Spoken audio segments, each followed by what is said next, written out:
Kostecki make it a three-peat in South Australia. Waters will want to argue the case, but Brody's off to a great start.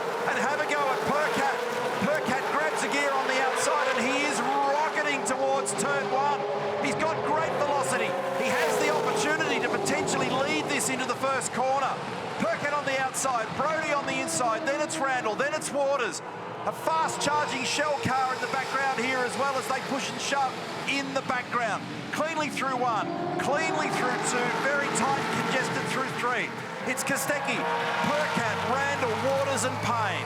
What about the Percat start? Those guys from WAU have been unbelievable off the start this weekend. Can Cam Waters get down the inside of Thomas Randall? They're coming out of turn 6. They're alongside each other. Their teammates, a little bump, little bump, little bump. What happens here now? Waters gets across in front. Courtesy then from Randall on the run through 6.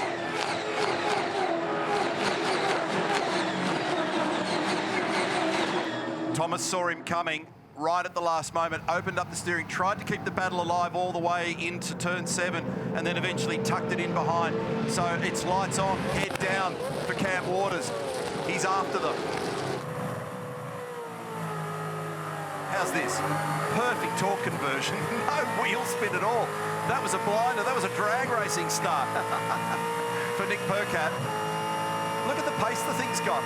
If there'd been another 100 metres of racetrack, it would have been sailing by. And then this was an interesting move here. He forced the issue, Cam Waters.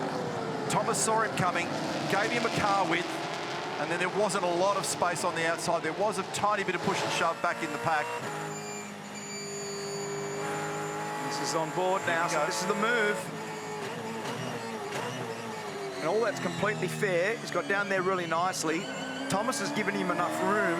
And then just here is where there's a little niggle between the two teammates. And finally, he's able to get across. It's Reynolds and Hazelwood alongside each other. Chaz Mostert tucked in behind. And Todd's done a nice job there because he was able just to do a semi-crisscross on Reynolds. And he does it. He gets it done. And as he moves David wide, Chaz Mostert was able to capitalise also. Now, the world looks different when you get down. Oh, they're all bumping each other. Oh, that is so fast. So that section of the road, folks, it is seriously, seriously quick. 230k before you break into turn 6. Now, sir, watch this. So that was late. The driver briefing notes from Craig Baird were to tap the brake. Oh, man. There's a rally car arrival. Having a look at this right rear now, Shane. Wasn't, was it? Still definitely rattling it up as he was trying to exit. It all went on cleanly. So 4.3 seconds for Tickford. He's going to come out in front of Thomas Randall. Have a go at the chase going on in the background here. That's big. Oh, in the grass. Wow. So Mostert in a huge battle here with Feeney. He had 2 in the green stuff down there. And it's not over. Still goes on at turn 2 and a bit of contact. That was pretty wild. What was it? Wow. Chaz here trying to round up Bryce Fullwood. This is why they're all end up alongside each other. Yeah, so he was underneath him and then realised that his slow exit made him vulnerable, so he chased Brock all the way across the road, who stayed in it, kept his foot in the bucket. Look at this. Oh. 2 wheels in the grass. That's wild. That's 250k. It's right on the borderline, that one. Here's the view. So have a look at him looking in the mirror. He can see where he is. So the driver's eye shows exactly what's going on here. And that is nerve-wracking stuff. Heavy-duty motor racing and Feeney down the inside. And what's this? Because they bump wheels and it almost plucks the wheel out of his hand. Now, while we're watching all that, meantime, our race leaders just come in. So we need to see what this is all going to look like by comparison to the margin back to Cam Waters. So we were focused on the wild stuff on the straight. Meantime, here we go. Do they get some undercut benefit from this in the monster Mustang? No is the answer. Well, it was actually a better stop by Erebus also. They made half a second in the stop. 3.6 plays 4.1. Yeah. That puts Brody Kostecki in the box seat to stitch together a trio of wins if he can keep it going. To all teams, bad sportsmanship flag for driver conduct to car 25. I thought that one might be coming. So that was for chasing Brock all the way across the road into the weeds for Chaz Mostert.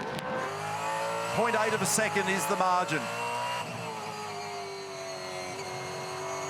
One slip from Brody and Cam Waters is going to be right there. 0.8252 and 4.95 kilometres to run for our final blast at Tailem Bend this weekend. Brody Kostecki staring down the gun barrel of a triple treat of victories and maximum points from the weekend for him. And off the road, Brock Feeney. What a shame from a solid run this afternoon. It sounds like he might have been helped. That's a long way off the road. I don't even know where he is. It's coming onto the straight. 3/4 of a second is the gap. Kostecki and Waters. Nothing in this battle between them at the moment. Hardcore motorsport.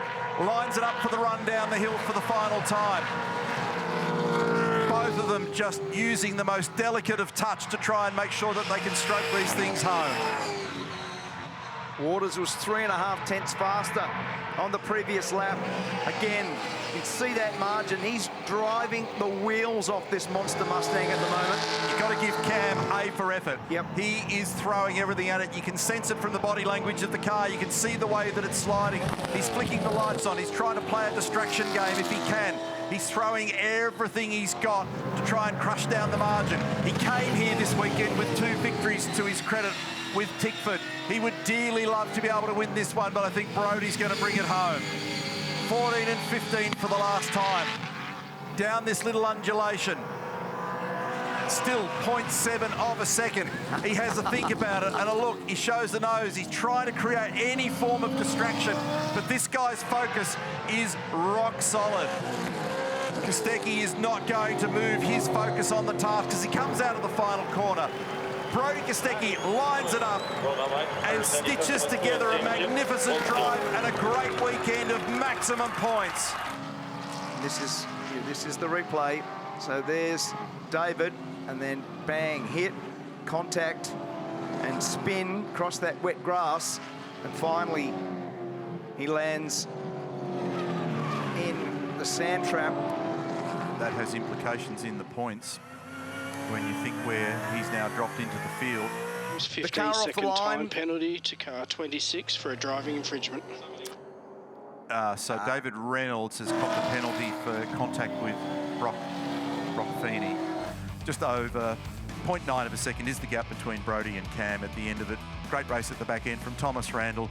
Nick Percat, he'll be pleased and relieved by that one. Shane Van Gisbergen, that one's still got a question mark on it. From Will Davison and Anton De Pasquale, the teammates 6th and 7th. James Courtney, nice recovery for Chaz Mostert out of 17th. Jack LeBrock into 10th. Pye, Heimgartner, Brown, who had a pretty wild weekend. Smith and Golding, Hazelwood and Fraser. This is the championship complexion, and well, you can see the margin there, 137 points between Kostecki and Van Gisbergen, so profitable weekend for Brody.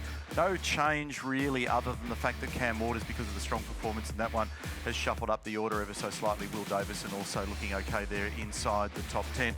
Not a gigantic amount of movement, but a tough weekend for Will Brown, and that all really came from and stemmed from what happened yesterday. Teams points, 107 is the margin between Erebus and Triple Eight at the moment. Coca-Cola Racing by Erebus and the Red Bull Ampol Racing team. And then BJR, Brad Jones Racing, still sitting in that 3rd position.